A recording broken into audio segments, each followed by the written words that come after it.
रजीम बिस्मिल्लाहिर्रहमानिर्रहीम। जो लोग मशवरा देते हैं साइंस ले लो, इसमें पैसा है, डॉक्टर बन जाओ, सीए कर लो, इंजीनियर बन जाओ, लॉयर बन जाओ, तो अब वो क्या अल्लाह क्या कहते हैं कि अगर जो आसमानी किताबें तौरात, इंजील और कुरान अल्लाह ने नाजिल किया उसको नाफिज करते तो रिस्क इनके ऊपर से और पाँव के नीचे से बरसता है, ये अल्लाह कह रहा है।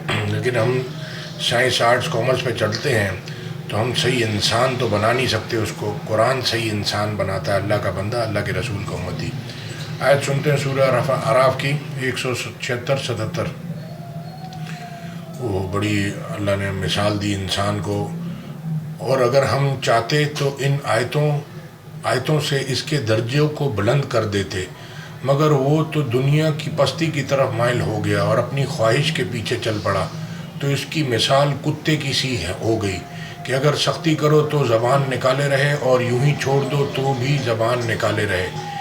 यही मिसाल इन लोगों की है जिन्होंने हमारी आयतों को झुठलाया। तो इनसे ये किस्सा बयान कर दो ताकि वो फ़िक्र करें। जिन लोगों ने हमारी आयतों की तकज़ीब की, इनकी मिसाल बुरी है, और इन्होंने नुकसान किया तो अपना ही किया। अल्लाह की बात मानेंगे, आपका फ़ायदा है, क्योंकि दुनिया ज़मीन आसमान अल्लाह ने बनाई है। ये सारे जितनी भी मखलूक ज़मीन पे है, अल्लाह कहता है ज़मीन के नीचे भी जो है सब अल्लाह का है और अल्लाह के कब्ज़े में है। ज़मीन आसमान के ख़जाने अल्लाह के पास हैं, और कुरान के अंदर अल्लाह ज़मीन आसमान के ख़जाने अल्लाह के रसूल को बता रहे हैं। जन्नत का रास्ता बता रहे हैं, दोज़ख का रास्ते बता रहे हैं, सारी चीज़ें क्या करना है क्या नहीं करना। कुरान में दरअसल दुनिया के राज हैं कि दुनिया क्या है, इंसान क्या है, अल्लाह क्या है, हिदायत क्या है।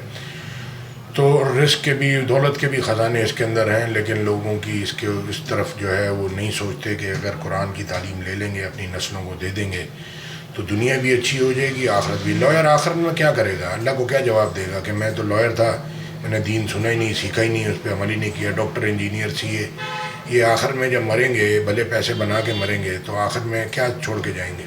और ख़ुद कहाँ जाएंगे? जब किताब को पढ़ा ही नहीं, समझा नहीं और उस पर अमल ही नहीं किया, तो आखिर में कैसे पास होंगे? तो ये अल्लाह ईमान का टेस्ट लेता है सबसे।